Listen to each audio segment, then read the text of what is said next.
joining us for this Passover Seder dedicated to child nutrition and hunger awareness. I'm Martha Wyman, First Vice President of the Baltimore Jewish Council, and I have the privilege of introducing Mayor Stephanie Rawlings-Blake, who will offer some welcoming remarks. Malnutrition affects people of every age, although infants, children, and adolescents may suffer the most because the nutrients lost are critical to their growth and development. Malnourished children also have trouble keeping up in school, but we can make people aware and act locally by giving to food pantries like GEDCO, as the economic downturn has taken a toll on donations. Today's event is one of the many ways we can make a difference for people in our community, and I thank you for taking this opportunity to choose to make a difference for families and children in need in Baltimore. I'm Howard Feldman. I chair the Baltimore Jewish Council's Metropolitan Issues Commission.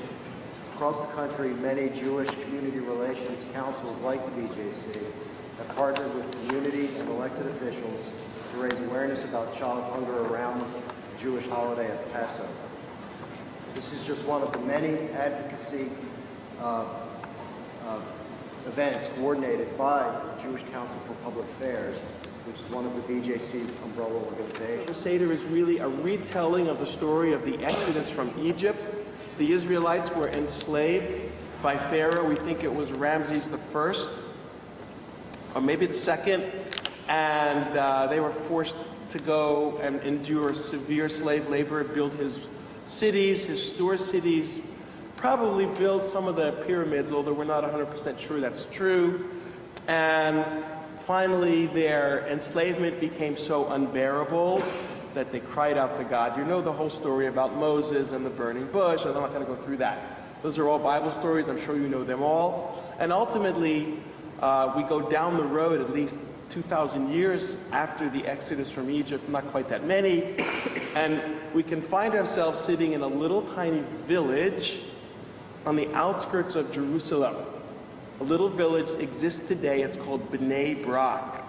In this village, in Bnei Brak, a bunch of rabbinic students are sitting around and they're studying and studying until the sun arises in the morning, and some rabbi comes by and says to them, "Hey guys, it's time to pray." And they said, "No, we've already done all of our worship." Education and worship equate to the same thing, because from education you learn something, and from worship you invest your heart, your mind, and your soul, and you somehow enable other people to recognize the best that can come out of each individual's being. Passover Seder, in a very real way, inculcates that within each of us and mandates that we do more than just talk about the Exodus from Egypt. We are commanded, if you like, to address the problems of the world, and most specifically today we're going to address this very horrible burning issue of how many millions of kids in our own country. Think about it.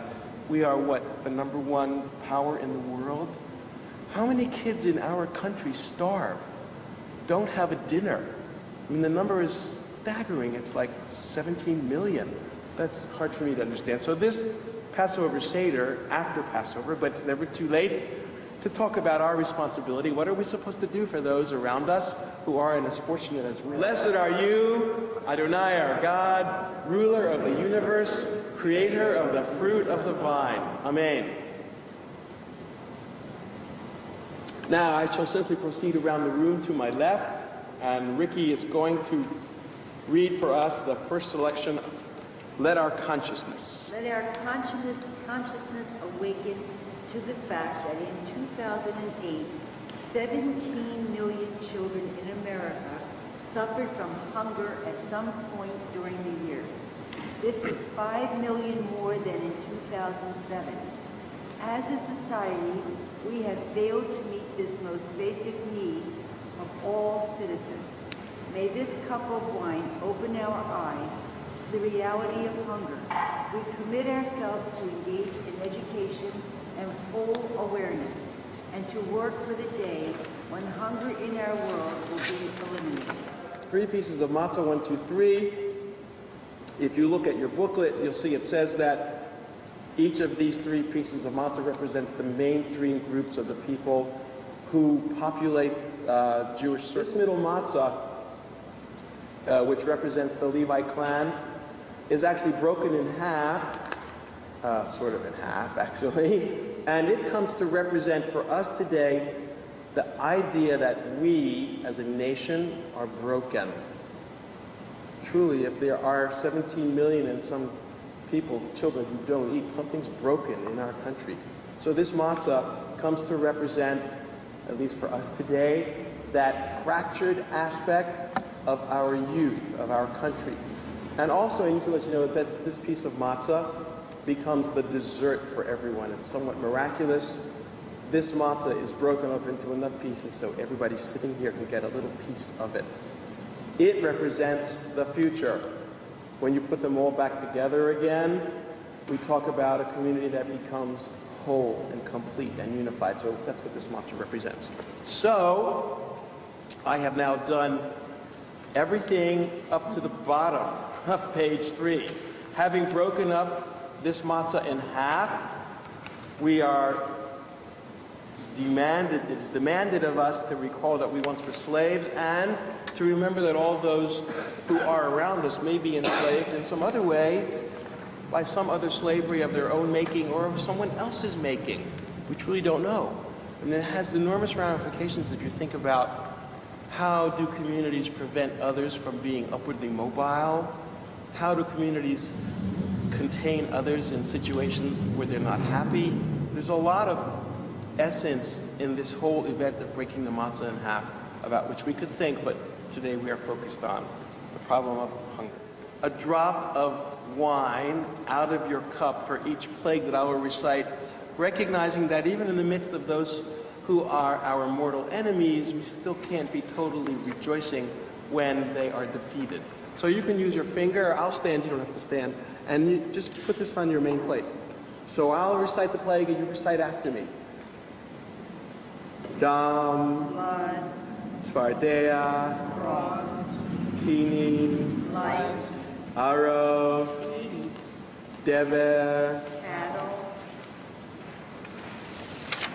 Shechin, oil, Barad, hail, Arba, locust, Choshech, darkness, Makat Bechorot.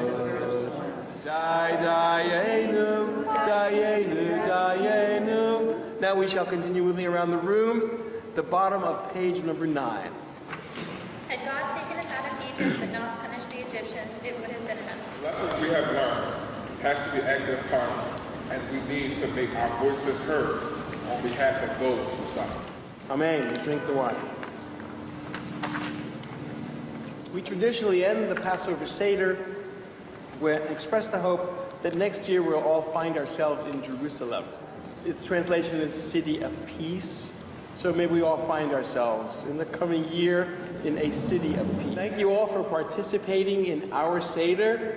Thank you, Mayor, for enabling us to be here on this day, and also the Council for assisting us and helping us, and for all of you who came here to be part of this very significant, important event. Many of us are already doing so much to help those whom we know are in need. Coming together as one community, I am certain, will inspire us to continue this important work and to raise our awareness to ever ennobling levels of good deeds for all those around us who need our assistance.